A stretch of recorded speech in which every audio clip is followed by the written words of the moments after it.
Iran versus Israel में एक ऐसी एंट्री हो गई है जिसने ईरान की रातों की नींद हराम कर दी है, क्योंकि इस देश ने ईरान के दुश्मन इजराइल से हाथ मिला लिया है। यह देश है तुर्की। तुर्की और इजराइल के रिश्तों पर बीते एक दशक से भी ज्यादा वक्त से बर्फ जमी थी, लेकिन इजराइल ने अब तुर्की से दोस्ती का हाथ आगे बढ़ा दिया है। और वो दोस्ती ईरान और इजराइल के बीच बरसों से सुलग रही आग में घी डालने का काम कर सकती है। ईरान और इजराइल का 36 का आंकड़ा जग जाहिर है और ईरान के तुर्की से रिश्ते भी ठंडे हैं। बात चाहे सीरिया की हो, लीबिया की या फिर अजरबैजान की, ईरान और तुर्की हर जगह एक दूसरे के खिलाफ खड़े हैं।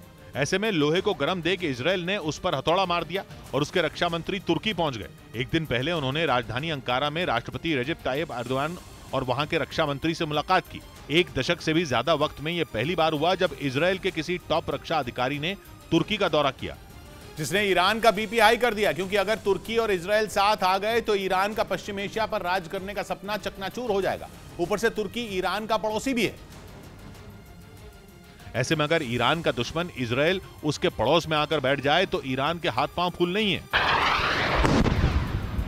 जून में ही खबर आई थी कि ईरान तुर्की में मौजूद इजराइल के नागरिकों को निशाना बना सकता है। कहा गया था कि तुर्की ने ही यह खुफिया जानकारी इजराइल को पहुंचाकर ईरान का प्लान चौपट कर दिया था। तभी से इजराइल और तुर्की की बढ़ती नजदीकियों ने ईरान की त्योरियां चढ़ा दी थी। ईरान की टेंशन जायज भी है, क्योंकि पश्चिम एशिया के इस इलाके में ईरान, तुर्की और इजराइल तीनों बड़ी ताकतें हैं। तीनों की सेनाएं भी दमदार हैं और तीनों ही एक से बढ़कर एक हथियार बनाने में भी लगे हैं। इसलिए इजराइल और तुर्की के साथ आने का मतलब है कि ईरान का खेल खत्म। यहां तक कि सीरिया में भी ईरान के सितारे ढल सकते हैं, क्योंकि अभी ईरान सीरिया में मलाई खाने में लगा है, लेकिन तुर्की से हाथ मिलाकर इजराइल सीरिया में भी ईरान से हिसाब बराबर कर सकता है। वो इसलिए क्योंकि तुर्की की मौजूदगी सीरिया में भी है। सीरिया में ईरान और तुर्की एक दूसरे के खिलाफ लड़ रहे हैं। ईरान सीरिया की सरकार की तरफ है और तुर्की सीरिया की सरकार के खिलाफ खड़े विद्रोहियों के साथ। वहीं इजराइल सीरिया में ईरान के समर्थन वाले लड़ाकों को निशाना बनाता रहता है। ऐसे में इजराइल को तुर्की का संग मिल जाए तो वो सीरिया में भी ईरान का जीना मुहाल कर देगा।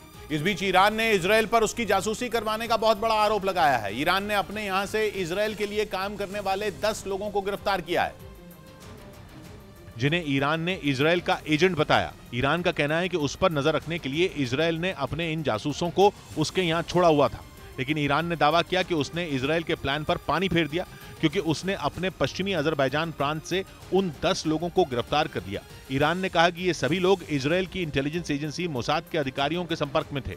पश्चिमी मीडिया ने दावा किया कि पुतिन की धमकी के बाद दक्षिण कोरिया ने यूक्रेन को हथियार देने से मना कर दिया। खबर है कि इससे पहले उसने कई तरह के हथियारों को देने की बात कही थी, लेकिन अब वो वादे से मुकर गया। यानी यूक्रेन की सेना को पश्चिमी देशों से मिले हथियारों से ही रूस के सैनिकों से मुकाबला करना होगा। जंग के बीच यूक्रेन के राष्ट्रपति जेलेंस्की ने दक्षिण कोरिया से कई तरह के घातक हथियारों की मांग की थी। खबर है कि अमेरिका की सिफारिश के बाद वो हथियार देने को तैयार हो गया था, लेकिन पुतिन की चेतावनी के बाद उसने हाथ खड़े कर दिए। दक्षिण कोरिया ने साफ किया कि वो रूस से किसी भी तरह की दुश्मनी मोल लेकर अपने रिश्ते खराब नहीं करना चाहता, लेकिन जंग के बीच जेलेंस्की के लिए इसे बड़े झटके के तौर पर देखा जा रहा है, क्योंकि बताया जा रहा है कि दक्षिण कोरिया यूक्रेन को मैन पैड्स यानी man portable air defence systems देने वाला था। यही नहीं, दक्षिण कोरिया यूक्रेन को कई दूसरे हथियारों के साथ गोला बारूद और तोप भी देने की तैयारी में था, लेकिन दावा है कि अब उसने हाथ खड़े कर दिए,